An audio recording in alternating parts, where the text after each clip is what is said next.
Hello दोस्तों, मैं मनोज कुमार आपके ही चैनल मनोज मैथ्स में आपका स्वागत है। मैं फिर आप लोगों के सामने ट्रिग्नोमेट्री का क्लास 10th का ट्रिग्नोमेट्री चैप्टर का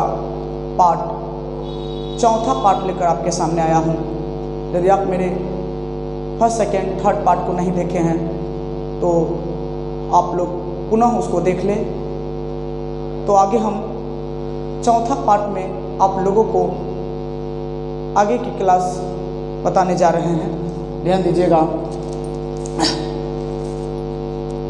ट्रिग्नोमेट्री मैंने पहले भी आपको बताया था कि मैं एनसीईआरटी बुक को फॉलो करता हूं, जो कि ट्रिग्नोमेट्री का चैप्टर का 8.1 चैप्टर है ट्रिग्नोमेट्री।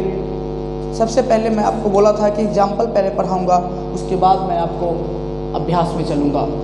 तो एग्जाम्पल का मैं 3 क्वेश्चन पिछले वीडियो में दे दिया हूँ, आप पहले उनको जाकर देख लें। आगे हम लोग चौथा क्वेश्चन आगे क्या कहता है, ध्यान दीजिएगा जरा।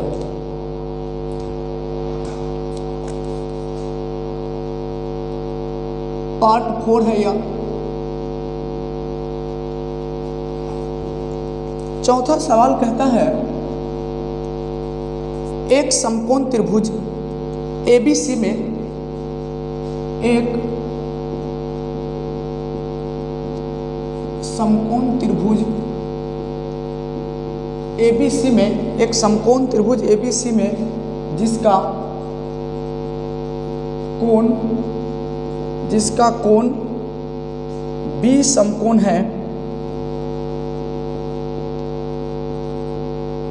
B समकोण है। यदि tan A बराबर 1 तो सत्यापित कीजिए कि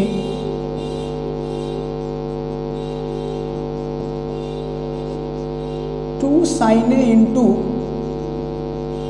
cos A बराबर 1 होगा। कहता है कि एक समकोण त्रिभुज ABC में जिसका कोण B समकोण है, यदि tan A बराबर 1 तो सत्यापित कीजिए कि 2 sin A into cos A बराबर 1 होगा। आइए इसको हल करते हैं। समकोण त्रिभुज ABC, एक समकोण त्रिभुज पहले ड्रॉ कर लीजिए। एक समकोण, यही एक समकोण त्रिभुज है ABC, और कहता है B समकोण है, तो इसका मतलब B यहाँ पर होगा। जब भी समकोण की बात करें तो यहीं पर देंगे, एकदम पूरे परपेंडिकुलर होना चाहिए, पूरी लंब होना चाहिए। तो ये B हो गया, तो यहाँ से आप ABC कह सकते हैं, या नहीं तो ABC ऐसे नामकरण कर सकते हैं, वो आपके ऊपर डिपेंड करता है। दिया है, यहाँ दिया है tan A इक्वल टू 1 दिया है। क्या इस 1 को हम 1/1 लिखेंगे तो कोई दिक्कत नहीं होगा। tan थीटा बराबर P बटा B होता है, अर्थात लंब बटा आधार होता है। P बराबर 1, B बराबर 1, यहाँ से H बराबर निकालिएगा तो रूट अंडर P का स्क्वायर और जोड़ B का square, this equal root under P का वैल्यू 1 है, 1 का स्क्वायर, B का वैल्यू 1 है तो 1 का square, this equal root under 1 का स्क्वायर 1 प्लस 1 का स्क्वायर 1 और 1 रूट 2 होता है। 1 2 1 2 होता है, और 2 जो अंदर रूट है तो रूट 2 आ गया। रूट 2 का वर्गमूल परफेक्ट नहीं होता है, होता है डेसिमल में होता है, लेकिन परफेक्ट नहीं होता है, तो इसको हम रूट के अंदर में रहने दें। अब हमको कहता है, अब यहाँ ध्यान दीजिएगा, अब कहता है कि हमको प्रूव कीजिए कि 2 sin A into cos A बराबर 1 होना चाहिए। तो LHS में आपका दिया है लेफ्ट हैंड साइड, जिसको हम हिंदी में बाया पक्ष कहते हैं, लेफ्ट हैंड साइड को दिया है 2 sin A into cos A। आपको लाना है RHS में राइट हैंड साइड में 1 लाना है, तो 2 sin थीटा बराबर P बटा H होता है, cos थीटा बराबर B बटा H होता है, तो 2 गुने P, और P का वैल्यू आपको 1 दिया है और H का वैल्यू रूट 2 दिया है, तो यहाँ लगा दीजिए 1 बटा रूट 2, और B का वैल्यू 1 दिया है, h का वैल्यू √2 दिया है, यहाँ भी हो जाएगा 1/√2। ऊपर में ऊपरे से गुना करेंगे, अंश में अंश से ही गुना करेंगे तो 2 अंजा 2, और √2 में √2 से करेंगे 2 से 2 कट गया 1 बार में, RHS यही आपका क्या हो गया, रूट हो गया। तो इस तरह से यदि आप सवाल को बनाते हैं तो आपकी बेहतरीन एक तैयारी हो जाएगी। यदि आप चाहते हैं कि मुझे मैथमेटिक्स में दिक्कत हो रही है तो आप प्लीज़ मेरे चैनल को सब्सक्राइब करें, अपने दोस्तों के साथ शेयर करें और कमेंट करना न भूलें, ताकि मैं ये साबित कर सकूं कि मेरे अंदर क्या कमियां हैं, मैं अपने कमी को पूरा कर सकूं और मैं आपको क्या देता हूं ये भी आप मुझे बता सकते हैं। तो कमेंट करना न भूलें, मेरे अंदर जो कमियां हैं उसको आप प्लीज़ बताएंगे कमेंट करके, मैं कोशिश करूंगा उसको सुधारने की। आइए अगले सवाल हम लोग बात करते हैं। 5वां सवाल, नेक्स्ट सवाल क्या कह रहा है, जरा ध्यान दीजिएगा।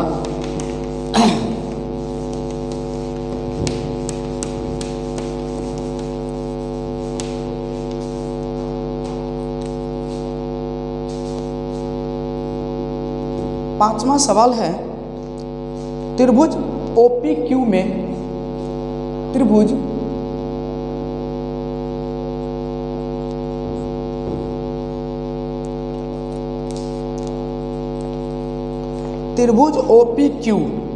OPQ है, एक त्रिभुज है, समकोण त्रिभुज, क्योंकि ट्राइगोनोमेट्री में समकोण त्रिभुज पर ही बात करते हैं। अब सवाल मैं नहीं लिख रहा हूँ ताकि सवाल लिखने से वीडियो काफ़ी लंबा हो जाती है, तो सवाल नहीं लिख रहा हूँ। आप अपने बगल में बुक रख लीजिएगा, उसके बाद उससे मैं बोलता हूँ सुन के देख लीजिएगा। तो त्रिभुज OPQ में जिसका कोण P समकोण है, तो P जब भी समकोण होगा तो P यहाँ पर होगा 90 डिग्री के पास।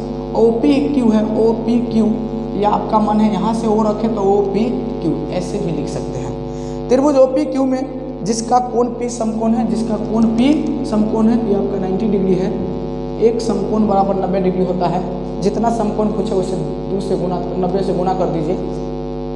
OP बराबर 7 सेंटीमीटर दिया है, OP बराबर 7 सेंटीमीटर, OP बराबर 7 सेंटीमीटर यानी लंब दे दिया। और OQ minus PQ equal to 1 centimetre, OQ minus PQ यानी इसका सब्ट्रैक्शन 1 के बराबर है। साइन, तब आपसे पूछ रहा है साइन Q और कॉस Q के मान ज्ञात कीजिए, साइन Q और कॉस Q के मान ज्ञात कीजिए। तो ज़रा आप मुझे बताइएगा कि OQ माइनस PQ बराबर 1 दे दिया, तो क्या यहाँ से हम OQ बराबर 1 प्लस PQ निकाल सकते हैं? इसको समीकरण 1 मान ली, कोई दिक्कत नहीं होनी चाहिए। OQ माइनस PQ बराबर 1, तो OQ बराबर 1 और ये माइनस उधर जाके प्लस PQ दे देगा, क्योंकि आपको पता है कि नेगेटिव उस साइड जाता है तो पॉजिटिव हो जाता है, पॉजिटिव इस साइड आता है तो नेगेटिव हो जाता है। आइए तो पुनः हम लोग काम करते हैं, पुनः हम लोग जानते हैं कि पाइथागोरस प्रमेय से कर्ण स्क्वायर बराबर लंब स्क्वायर जोड़ आधार स्क्वायर। पुनः हम लोग जानते हैं कि कर्ण स्क्वायर H स्क्वायर बराबर लंब स्क्वायर जोड़ आधार स्क्वायर होता है। कर्ण स्क्वायर H स्क्वायर बराबर लंब स्क्वायर जोड़ आधार स्क्वायर होता है। तो H कर्ण कोण है, यही है आपका OQ, तो इसको थीटा मानेंगे तो ये लंब हो जाएगा, ये आधार हो जाएगा, ये कर्ण हो जाएगा। तो क्या हो जाएगा OQ, तो OQ स्क्वायर है तो स्क्वायर, लंब जो खड़ा रहता है लंब हो गया एकदम परपेंडिकुलर, OP तो OP स्क्वायर है तो स्क्वायर, प्लस B जो सोया हुआ रहता है आधार बोलते हैं उसको, तो PQ है स्क्वायर है तो स्क्वायर है। आइए, दिस इम्प्लाइज OQ का वैल्यू यहाँ दिया है 1 प्लस PQ। क्या OQ के जगह पर 1 प्लस PQ लिख सकते हैं? बिल्कुल लिख सकते हैं। तो 1 प्लस PQ स्क्वायर है तो स्क्वायर हो गया। OP का वैल्यू आपको दिया है 7, तो 7 का स्क्वायर हो जाएगा, प्लस PQ को रहने दीजिए तो PQ का square. This implies A plus B का होल स्क्वायर यहाँ लगाते हैं, तो A square plus B square तो PQ के स्क्वायर प्लस 2AB तो 2 में 1 से गुना कीजिएगा 2 और पी क्यू में गुना कीजिएगा तो 2 पी क्यू हो जाएगा। यानी यहाँ पर हम a प्लस बी के होल स्क्वायर पुट कर दिए। आइए दिस इक्वल 7 का स्क्वायर 49 होता है और पी क्यू का स्क्वायर है तो पी क्यू का स्क्वायर। यहाँ ध्यान दीजिएगा, क्या पी क्यू के स्क्वायर से पी क्यू के स्क्वायर कैंसिल हो गया? बिल्कुल हो गया, क्योंकि बीच में बराबर का साइन रहे और इधर भी इक्वल चीज़ रहे उधर भी इक्वल चीज़ रहे तो कैंसिल आउट हो जाता है। आइए तो अब क्या बचेगा आपके पास 1 plus 2p q equal to 49 49। This implies 2p बराबर 49 माइनस 1, 2p क्यू बराबर 49 में से 1 गया तो 48, 2 से काटिएगा तो 24, अर्थात देयरफॉर पी क्यू बराबर 24 आ गया। पी क्यू बराबर 24 आ गया तो क्या इस पी क्यू का मान समीकरण 1 में डाल सकते हैं? बिल्कुल डाल सकते हैं। लिखेंगे अब समीकरण 1 में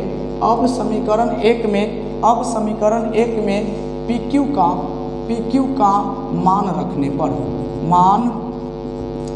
पर अब समीकरण 1 में पी क्यू का मान रखने पर समीकरण 1 है O Q equal to 1 plus P Q. तो 1 प्लस पी क्यू का मान आया है 24 में 1 ऐड करेंगे तो 25 हो जाएगा।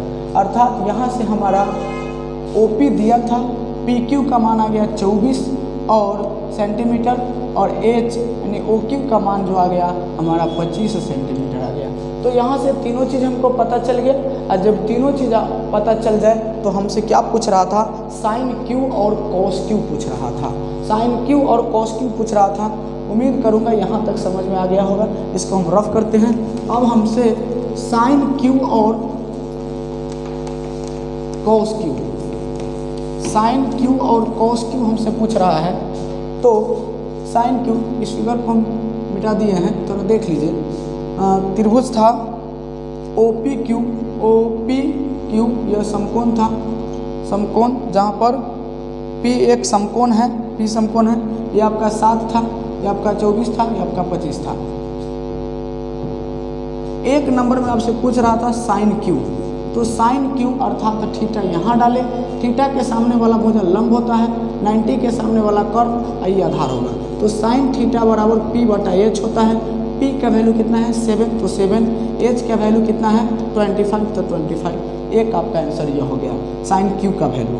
दूसरा में पूछ रहा था कॉस क्यू का वैल्यू, तो कॉस क्यू B बटा H होता है। B का जो वैल्यू है वो आपका B का वैल्यू है 24 है और H का वैल्यू है 25 है।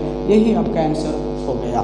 तो उम्मीद करूँगा यहाँ तक आपको समझ में आ गया है। तो वीडियो ज़्यादा लंबा ना हो इसके चलते आज की क्लास यहीं पर ऑफ करते हैं। फिर मिलेंगे अगले वीडियो में, तब तक के लिए जय हिंद जय भारत।